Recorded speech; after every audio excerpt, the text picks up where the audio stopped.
Ako nga pala si Hana. Hindi ako naniniwala sa kulam o barang.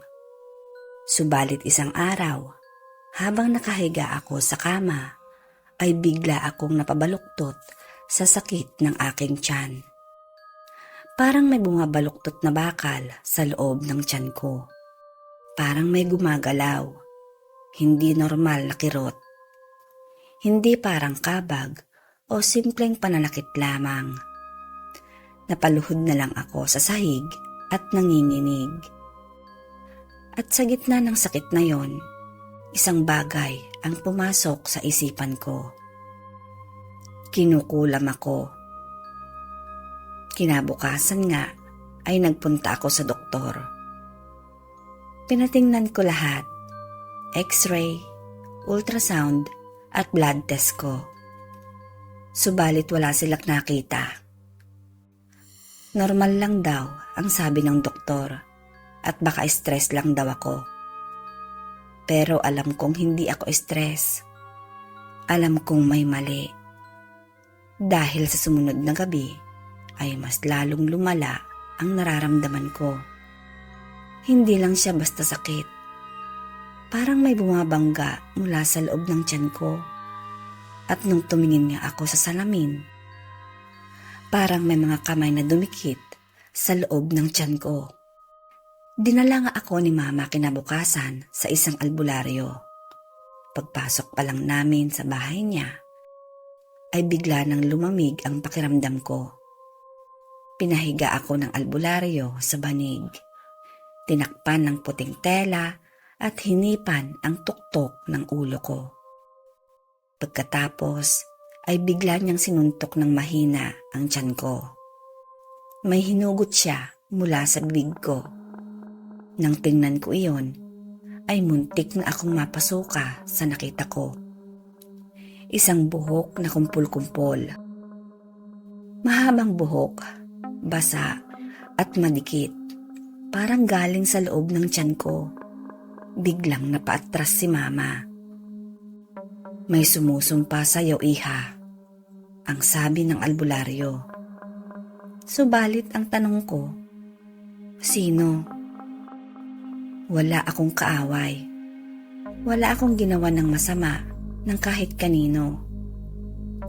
Pero isang sagot lang ang binigay niya sa akin. Baka may naiinggit sa'yo.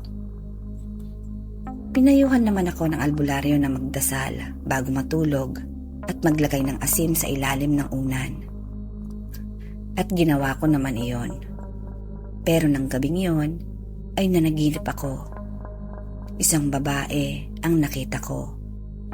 Nakatayo siya sa labas ng bahay namin. Nakaputi ng suot, naabot hanggang talampakan.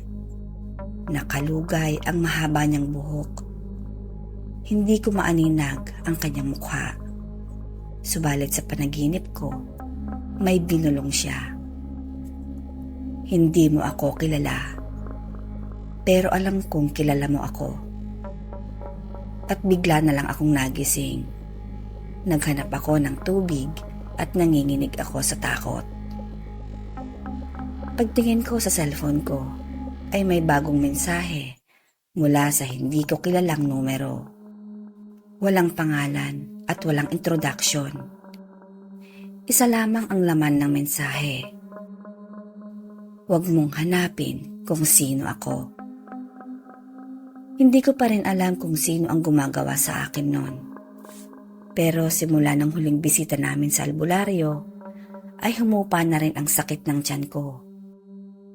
Wala na akong nararamdaman na sakit mula sa loob ng tiyan ko. At wala na rin akong napapanaginipan. Pero minsan, sa dilim ng gabi, pakiramdam ko, may nakatingin pa rin sa akin. At sa bawat lilim ng madilim na kanto, parang may nakatayo. Naghihintay lang ng tamang pagkakataon. Ako nga pala si Chloe. Ang karanasan kong ito ay nangyari 10 taon na din ang nakakalipas nang nasa high school ako. Hindi ko in-expect na magiging muse ako at darating ang napakaraming manliligaw sa akin. Natatawa na nga lang ako dahil ang dami ding nagpapapicture sa akin sa school at nakakakilala kahit katatransfer ko pa lang. Madalas din akong isali sa mga beauty pageant sa school. Hindi naman po ako kagandahan.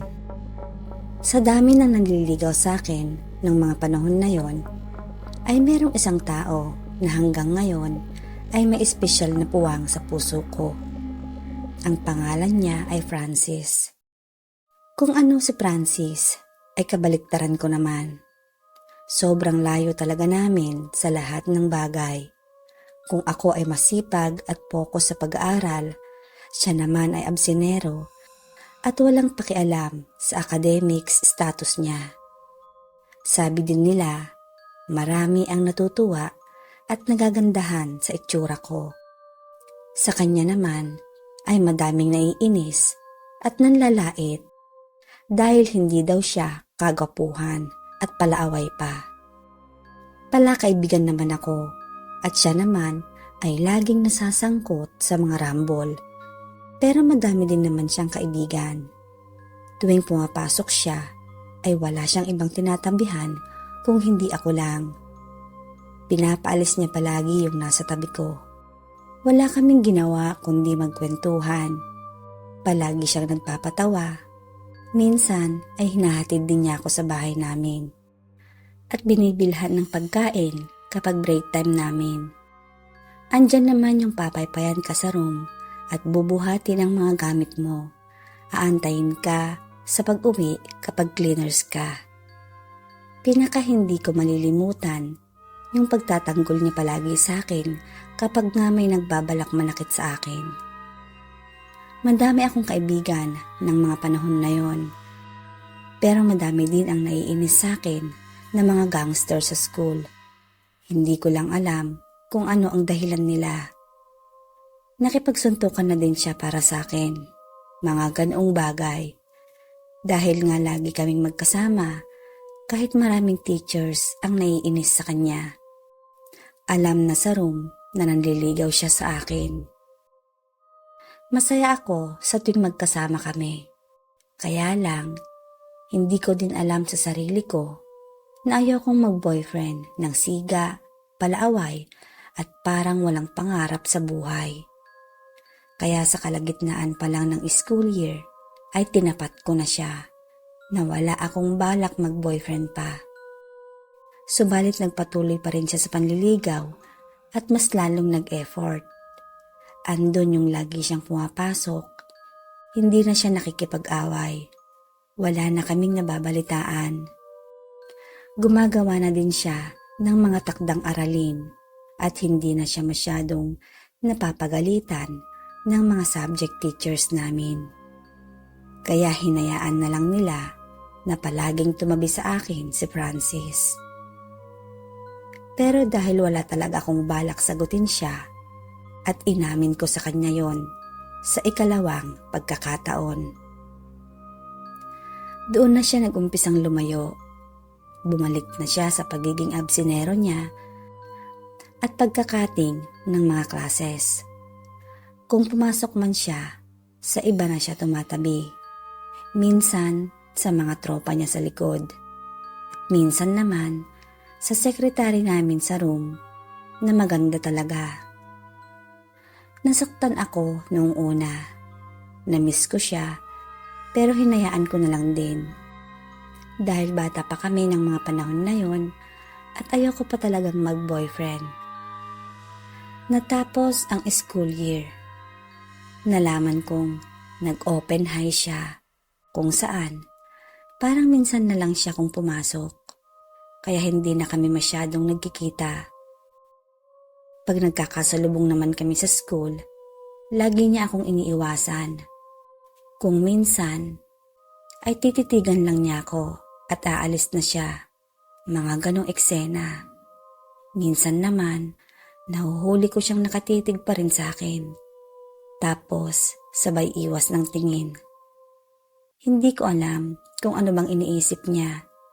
Pero lahat ng yun ay hinayaan ko.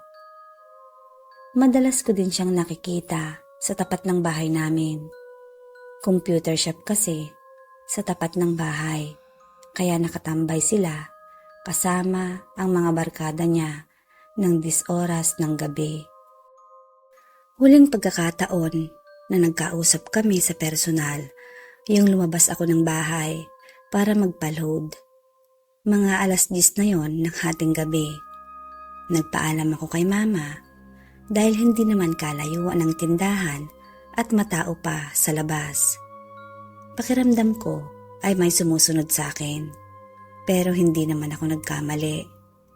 Nagulat na lang ako nang sabayan ako ni Francis sa paglalakad. "Kumusta ka na?" ang sabi ko sa kanya. Ang payat-payat niya, mukha na siyang adik na tambay at amoy sigarilyo pa. "Ayos lang," sagot naman niya sa akin.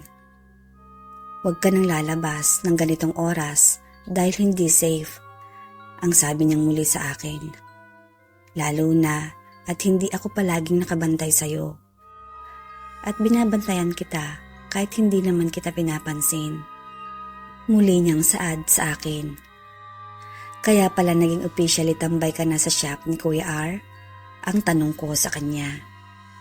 Tumawa lang siya at ang sabi niya muli, "Basta mag-iingat ka palagi at huwag ka nang lalabas ng ganitong oras. Ayokong mapahamak ka." Nagpaalam na nga ako na uuwi sa amin dahil nagpa-load lang talaga ako. Hinatid naman niya ako sa huling pagkakataon hanggang sa gate namin. Buti na lang at hindi siya naabutan ni mama at ni papa. Alam ko sa sarili ko na kahit ganun si Francis ay mabuti siyang tao at may mabuting puso. Ilang buwan lang din ang lumipas ay lumipat na kami ng bahay, dahilan para hindi na talaga kami magkita ni Francis. Ilang taon pa ang nakalipas nang mag-chat sa akin ang classmate ko. Ang sabi niya ay patay na daw si Francis. Pinatay siya.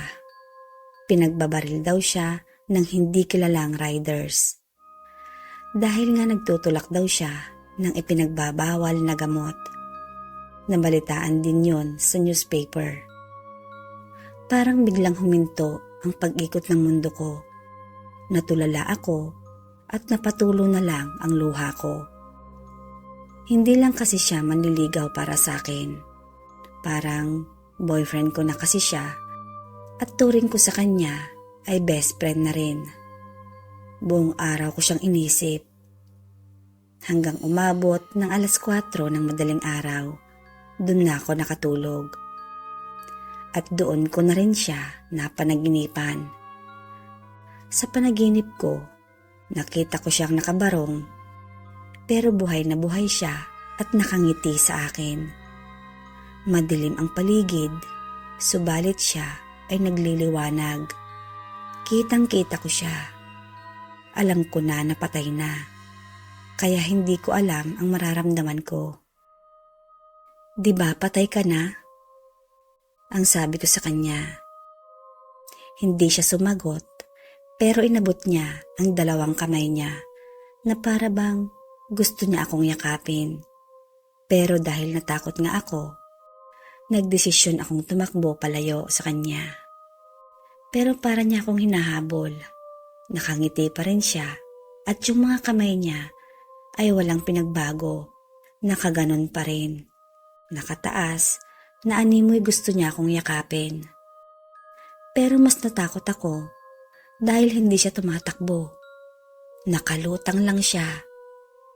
Takbo lang ako ng takbo sa dilim hanggang sa nung lingunin ko na ulit siya, hindi na niya ako sinusundan. Pero nakatingin pa rin siya sa akin. At nawala na yung ngiti niya at napalitan iyon ng lungkot. Hanggang sa nagising ako, umaga na pala. Pawis na pawis ako at napatingin ako sa braso ko. May malaking pasa doon. Hanggang ngayon ay hindi ko alam kung ano ba ang ibig sabihin ng panaginip na yon. Pero iniisip ko na lang, Baka yun ang paraan niya ng pamamaalam sa akin. Kung saan man siya naroon ngayon, sana ay payapa na siya at sana ay alam na niyang masaya ako na nakilala ko siya.